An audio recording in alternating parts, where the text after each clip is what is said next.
Here are a couple ICP air conditioners.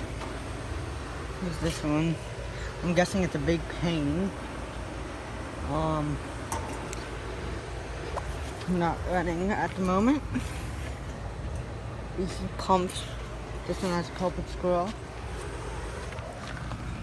And this is located at a bowling alley. 2009, I think. And that's a 5-ton. This one's faded, but this one's from 2009 as well, and it's also a 5-ton. This one's might have been running. WCE pumps.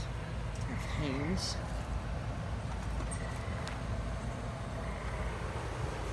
So, look over here.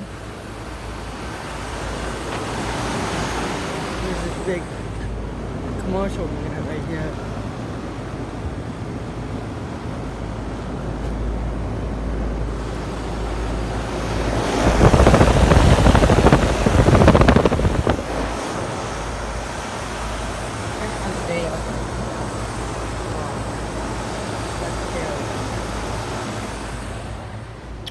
So he also ICP sensor listeners at a bowling alley. So thank you for watching. Hope you enjoyed the video, and over and out.